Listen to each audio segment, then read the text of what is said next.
have a seat. Basically, we're just very quickly going to take stock here. And Sevgi, I'd like to start with you because we just had this series of conversations on truth, fake news, disinformation. What was the main takeaway from all that you heard there? The truth will win, and even in such challenging time as today, the war in Ukraine, and also that we see problems in Europe. My Hungarian colleague told an incredible situation, and unfortunately, challenging times now, not only in our country or Belarus, but also in Hungary. And this story impressed me. This story really impressed me. Of course, I know the problems now in Hungary, but I never can imagine that it can be like that. And the second one, I think that I hope so that all people today in audience understood how important truth is, and how important freedom of speech is, and how important independent journalism is. And it's a value, and you're very happy that you have it, like people that live in Germany, that you're not divided by walls, you don't have arrested journalists, you don't have kidnapped journalists. It's like a simple thing, but it's so important. It's a core element of your daily basis, but you never think about this when it's normal, when it's a part of your life. Yeah, I can certainly say that's something we take for granted working as journalists sometimes here in Germany. Christian, looking at the overarching message of democracy of the day, what was your main takeaway from the discussions that you took part in and that you heard on the stage? Well, first off, I want to thank Sevgi for being here. You know, I've been working as a journalist for many years. I train young journalists, and I think you're a role model. You know, and that goes back to what I want to say about the day. I think so. We heard some powerful and passionate words this morning about not cooperating with dictators. We talked a lot about Ukraine and about Russia, and the name Putin, I think, was mentioned fairly often on this stage. And what all of that in combination, I think, shows is that. So if there's one positive, and it's hard to say it, phrase it like this, if there's one positive thing to come of this horrible war, is that the value of truth is such an old-fashioned word. Journalism is oftentimes, actually, when you're inside, it's kind of a cynical profession sometimes. And a lot of the cynicism in journalism, and also, I think that was visible on stage here today, has drained out of the profession over those last few months in Western Europe, because people realize what's at stake.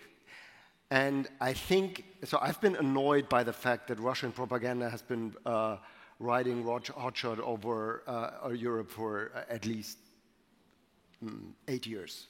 Marietta Slomka talked about 2014, and so we haven't been aware of the assault that we've been under as a society or as societies.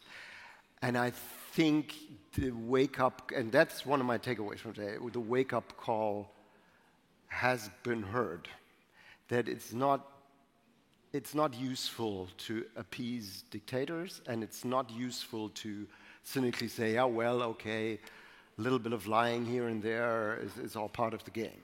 You know, I think it's a sobering moment for Western civilization.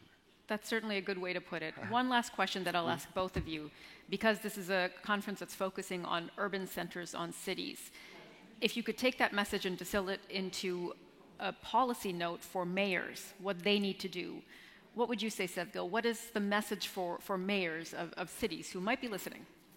You know, after a lot of cities I saw after this war, I mean, Ukrainian cities that are destroyed, that actually disaster came to these places. People lost their jobs, people lost their relatives, people lost their house. Like, it's a big tragedy, it's a pain. And I realized that I never think about cities in such way, in such key, like that they should be protected, and you have to be ready, even in like in Berlin for something, like, because unfortunately in our country, I mean, yes, we are 8 years already in war, but we didn't have enough shelters, we didn't think about systems of sirens, about everything. Everything was like, yeah, we were not ready for that.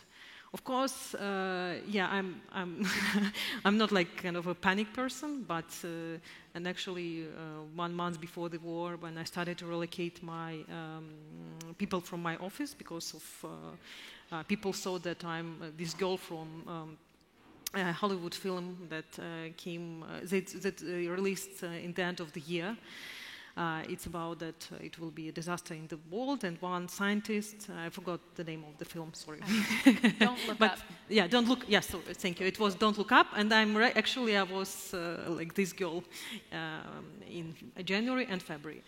But I don't want to make you panic and think about like bad scenarios, but like, think about people first. For all mayors, think about people first, not about, but yeah. And Christian, quickly, what would you say? Well, I think, I mean, that's Anne Hidalgo, of course, is a prime example of that, and Berlin to an extent as well. You know, the city where I live, Hamburg, I come from the south of Germany. People in Hamburg, where I live now, claim that it's the most beautiful city in the world. Many people outside Hamburg disagree. But it's a good way, die schönste Stadt der Welt is the German line. It's a good way to show that cities are very good at inspiring a kind of loyalty and cohesion and passion even, maybe. Berliners certainly have passion for Berlin.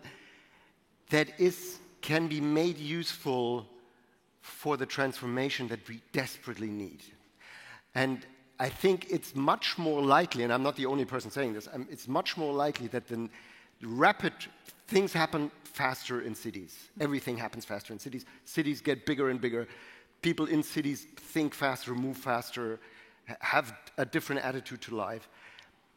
And I think people who live in cities are more ready to embrace transformation and more ready to see how transformation works in other cities. I mean, everybody's talking about Copenhagen all the time. Every city in Europe wants to be a little bit like Copenhagen. It's bikes everywhere, and energy supply is great. And so cities, I think, will have to be the seeds from which the rapid transformation that this entire planet needs can spread.